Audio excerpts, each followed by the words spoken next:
Oi pessoal, eu sou o Rodrigo. Eu sou o Celso, tudo bem? E hoje a gente vai falar sobre um nó do trânsito interessante, né? Que é a fiscalização. Fiscalização. Se você precisa de tantos agentes de trânsito, tantos policiais, precisa ou não precisa? Será que tem que ter mais? As pessoas seguem as regras? Boa pergunta. Vamos perguntar aqui para o professor de História, então, para começar. Como é que essa relação entre as sociedades e as regras? Tem uma sociedade que tenha, ao longo da história, aí, sobrevivido sem ter regras? Sem nenhuma regra? É. Não. Não existe. Sem chance. Não existe. Né? Como diria o Padre Quevedo. E, na verdade, assim, se você pegar a religião, e estou falando de todas as religiões, religião da Babilônia, religião da Síria, religião da China, do Egito, grega, né? E a religião católica, que é o que a maior parte das pessoas aqui conhece, religião cristã, judaico-cristã, são mecanismos de controle. Toda religião é um mecanismo de controle. E é um bom mecanismo, e tem que existir, é bom que exista, né? Mas se você pegar Tábua dos 10 Mandamentos, vamos ver a Tábua dos 10 Mandamentos. É um jeito de manter as pessoas na dela, assim, calma. E já começa dizendo quem manda, né? Isso, ó. Primeiro, amarás teu Deus sobre todas as Deus coisas. manda e você cala a boca. Então, se ele mandar, você tem que calar a boca. Beleza? Beleza. Aí você já faz uma estrutura de poder. Certo. Eu sou inferior, Estabelece logo... a hierarquia. Né? Claro, que daí você dá poder também aos padres. Mas isso é uma outra história. Aí você tem... não vai brigar com teus pais. Aí tem... Não vá comer a mulher do outro. Não vai roubar. Se você seguir esses 10 mandamentos mesmo, se todos seguissem, a gente não precisava de lei. Sem querer entrar em questões polêmicas. Mais não, outros isso não é polêmica, nós da isso é um sociedade. dado, né? Mais nós fora os do trânsito. Mas essa análise é bem interessante. Eu combinei antes com o Rodrigo que eu queria passar por esses pontos primeiro das origens, a importância de ter as regras, essa coisa de que o trânsito não é para ser conflituoso, mas se torna naturalmente. Aliás, provavelmente não teria como não ser conflituoso. Sim, né? e se todo mundo estivesse andando a pé, também teria conflito. Claro, no corredor do supermercado, no shopping, na calçada, você também dá tem conflito, pessoas se esbarrando. Bom, e aí, como é que se resolve isso? Vamos, regra, né? Vamos dizer que assim a circulação é pela mão direita, tal, salvos circulação na mão esquerda, né? Inglaterra e os países que eles dominaram e influenciaram. Mas tem regras claras e isso, de fato, diminui muito os conflitos, porque... E se todo mundo tivesse educação? Aí é que está. Qual é o papel da educação nesse contexto?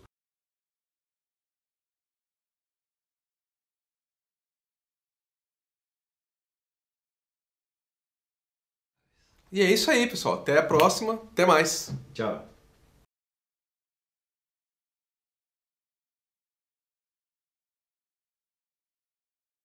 Aí é que está. Qual é o papel da educação nesse contexto?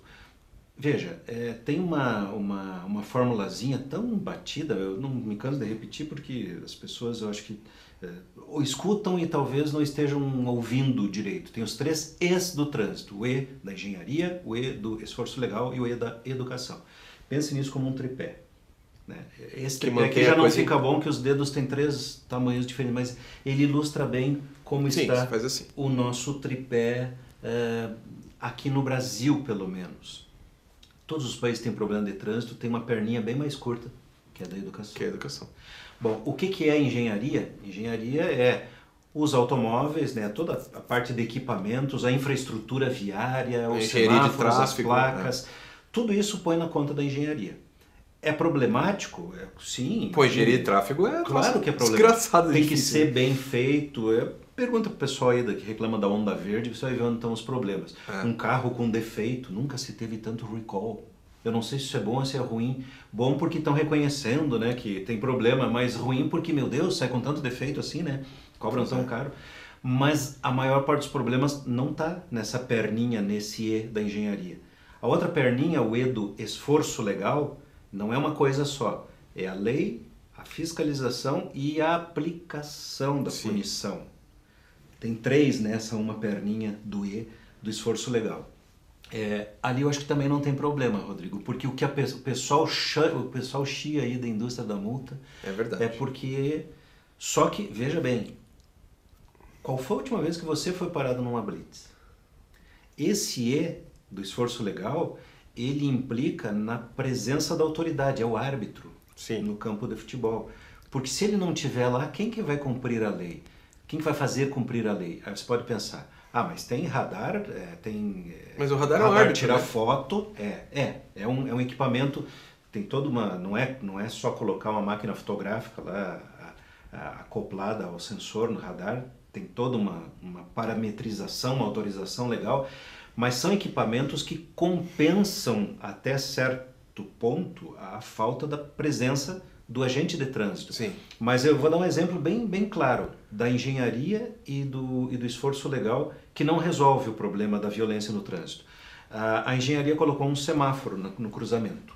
Beleza. O semáforo está funcionando. O semáforo está funcionando, ele não faz confusão, ele jamais abre verde nos dois sentidos, né? Tá bem sincronizado, tá tudo certinho. Tá lá uma peça da engenharia preciosa cumprindo seu papel.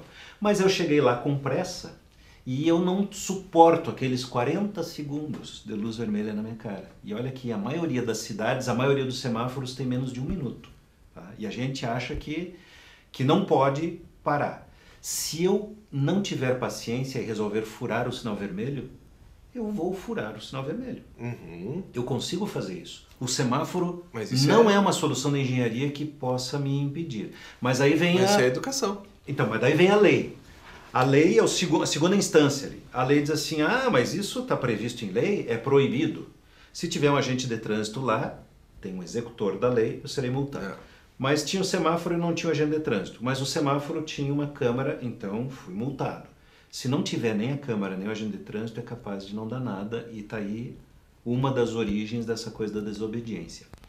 Bom, então, a rigor, nem o próprio semáforo, a engenharia, nem a lei e a sua aplicação evitou que eu furasse o sinal.